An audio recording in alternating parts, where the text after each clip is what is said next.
Israel never prohibited Arab language. No, I don't think so.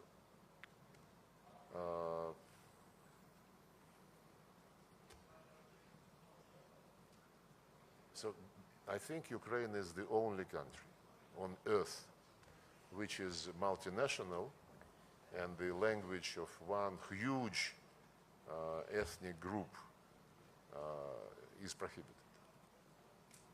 So make it, and if you read and listen to what the West is saying, EU, NATO, especially EU, human rights is on top of everything. When they discuss Venezuela, Russia, Serbia, Turkey, human rights, they never forget about human rights. Check what they're saying on the situation in Ukraine. They say Zelensky and his team defend European values. If your value is exterminating the language of those who founded the country, if your value is to glorify Nazis and their collaborators who were convicted by the Nuremberg Tribunal, to whom you put monuments, whose birthdays you celebrate as national holiday, while ruining, toppling the monuments to those who saved Europe from Nazism, toppling the monument in Odessa, which I mentioned already, to Catherine the Great, who founded that city. By the way, soon after this monument to Catherine the Great, the Empress was toppled, UNESCO granted the Odessa central region where the monument was located the status of the World Heritage. It's such a shame to the lady who happens to be French and happens, I think, by default to become Director General of this respected organization. Minister Lavrov, all right, so you eliminate the root cause, and you talked about territory. I was just in a session talking about the European security structure, and on there was the Ukrainian foreign minister, and he says, when it comes to territory, I hear your concept, your idea, your position on territory, but they're not going to accept anything less than the 1991 borders. It's not about them accepting it. It's about making 100% certain that the people who have been living there for centuries are not deprived of their inherent right. And if Ukrainian Nazist regime, I cannot describe it otherwise, enjoys the cover from the European Union, which, as I just mentioned, never dropped a word about the situation with human rights in Ukraine, then this is not our problem. Okay.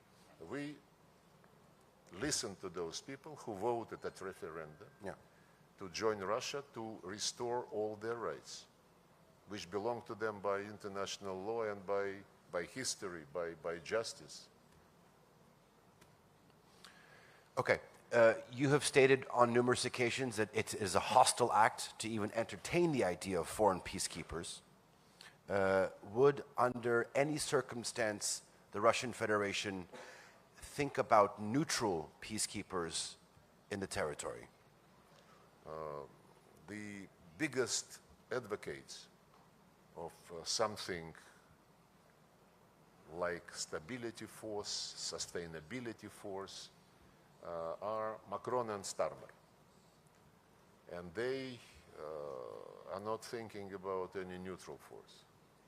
They say we, Macron and Starmer, would be the countries who would provide the most of the contingent. They talk, by the way, to countries outside European Union, including Turkey. They talk, according to the rumors, they said that they are talking to China, which is a lie. India, Indonesia, they mention. My question is, first, President Trump, who, as I mentioned already, seems to understand much, much, much more about what is going on than any European leader, except I would highlight Hungary and Slovakia. These leaders are quite thoughtful, but it was President Trump who said first many things on NATO, on territories, and he said that when asked about this idea of a contingent, a force, a group, whatever you call it, there should be some discussion between the parties. They say, I think Macron said, no discussion with Russians. Ukraine is a sovereign country. It has the right to invite anybody. And they are inviting us. In brackets, I would repeat what Zelensky said. We don't need peacekeepers, we need fighting units. So make your own conclusion. But Kit Kellogg, by the way, yesterday said that why don't we divide Ukraine like we divided Berlin after World War II? Then he said he was misunderstood, misspoken, but everybody is missing the key point. Imagine, yes, the leaders of Brussels bureaucracy, they say we must reach a deal which at the end of the day must guarantee Ukraine sovereignty. They, by the way, didn't mention territorial integrity, but sovereignty. My question is to them, you mean you want to have peacekeepers to keep the same regime which is now headed by Zelensky?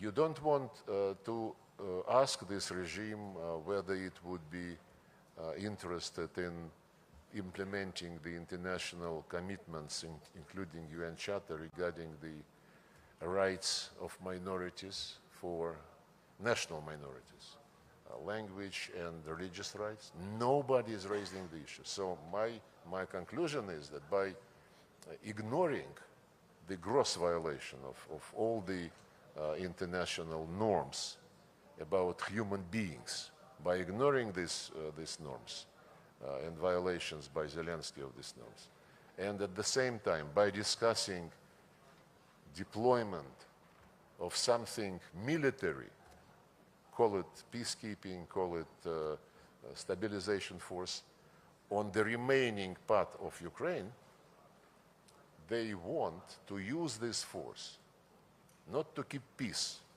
but to keep and protect the Nazist regime. And this is key. Everything else is smoke screen.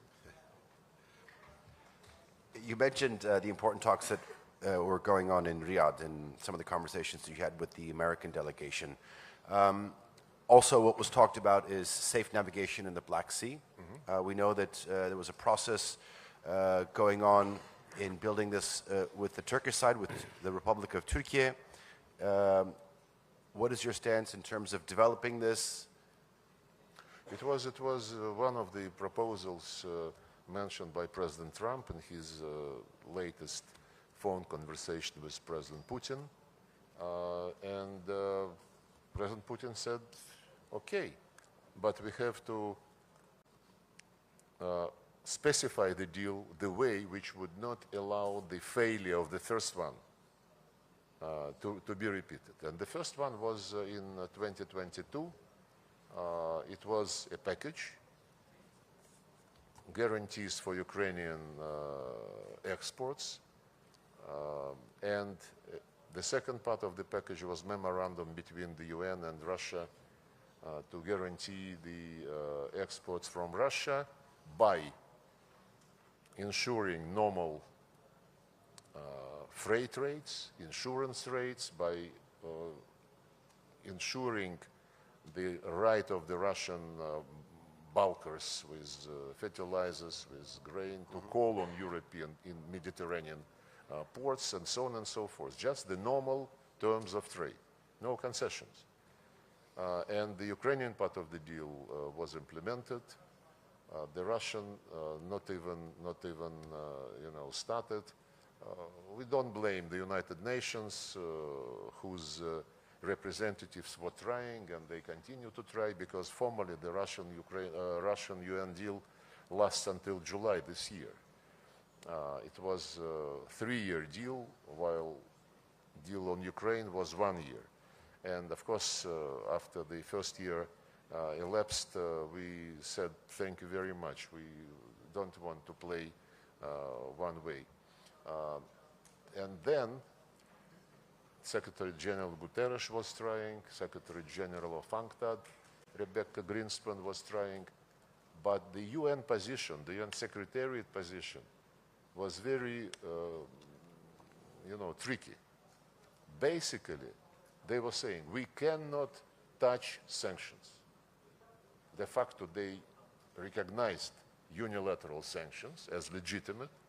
So they told us, we will try to find a way bypassing sanctions so that we don't violate them. And they have been trying to do this for almost 3 years, and to no avail. So when it is not for the first time that this Black Sea topic is popping up again. Last year, President Erdogan, I think in March, proposed to President Putin to resume the deal. He said that Zelensky is ready to cooperate. The proposal was different from the original deal, because the original deal provided for inspections of the Ukrainian cargo vessels going back to Ukrainian ports to make sure that they don't carry any weapons. Last year, the proposal by President Erdogan to President Putin was to trust me. It would be an announcement that there are no weapons on board, and it would be allowed to go. It was not an easy situation, but President Putin said that he will support it, provided President Erdogan used his good offices to discipline Ukrainians so that they don't violate. And then at the last moment, Zelensky refused. Even that. Even that. Actually, he first added, President Erdogan called President Putin and said Zelensky also wants to add commitment not to attack nuclear power stations. Putin said, okay, it has nothing to do with Black Sea traffic, but okay. And then when he agreed to this addition, Zelensky refused. So we are coming again and again to this situation. In the meantime, Ukrainians, frankly speaking, I don't think they complain about difficulties for their grain being exported. They send a lot on dumping prices to European Union. European Union is not happy, and instead of doing something about this situation for the sake of their citizens, Brussels people threaten to stop importing any grain from Russia. They're very specific leaders. They say that Kaja Kallas, Annalena Baerbock, they were saying yes when criticized by the people who saying we live worse than before. Yes, we understand, but our electorate should suffer for the sake of Ukraine. While at the same time, thousands and thousands of Ukrainians living there in Europe in luxury, buying very expensive vehicles. But this is what European elite calls European values, which they defend in the person of Zelensky regime. So this time when President Trump suggested another Black Sea deal, Putin said, yeah, we are ready, but we need to draw lessons from the past, and let's make sure before we launch it, let's resolve the things on freight, insurance, calling on the ports. The Americans took this and they are considering, they didn't come back to us after this.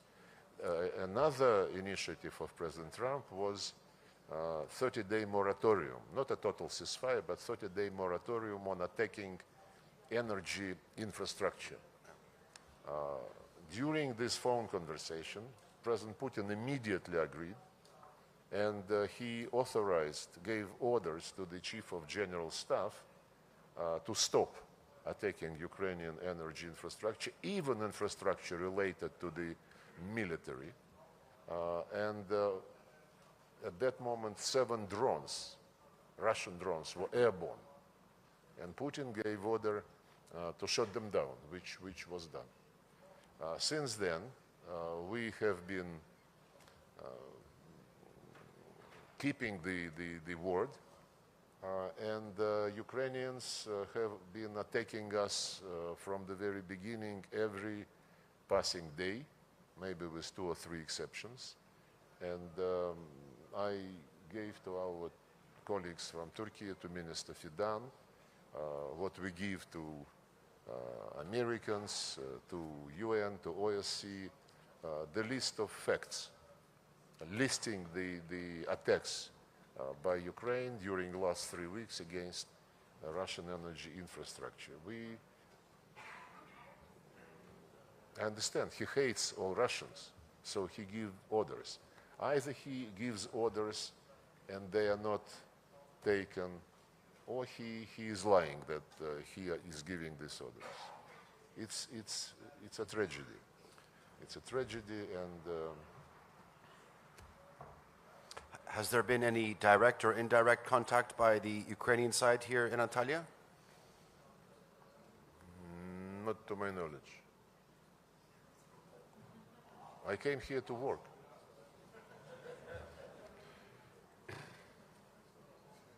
Okay. Ladies and gentlemen, we're coming to the end of our allocated time. I've talked about relations with the West, the United States, the situation in Ukraine. If any esteemed journalist has a question on anything else. From China. Yes, from China. Yeah, Mr. Minister, would you think that the President Trump or some guys around President Trump has said they would like to adopt sort of the country-listen approach to drive the wedge between Russia and China and realign with Russia after the aftermath of the Ukrainian war? How would you see, how would you evaluate this kind of so-called the country-listen approach? You mean to do what? Yeah, to make the ties between USA and Russia closer and drive the wedge between Russia and China. Would that have effect?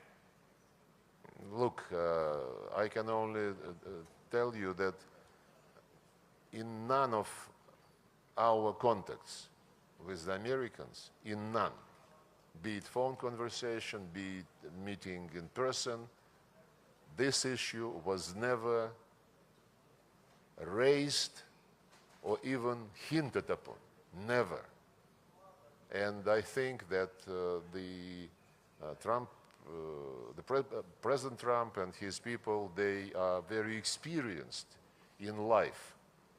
And when you understand life, it's much easier to do politics. And since he understands life, I believe those who understand life, they would never even think about trying to drive a wedge between Russia and China. Okay.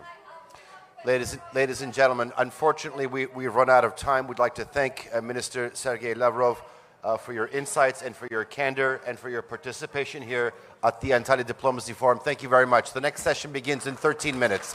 Please join me in welcoming and thanking Mr. Sergey Lavrov.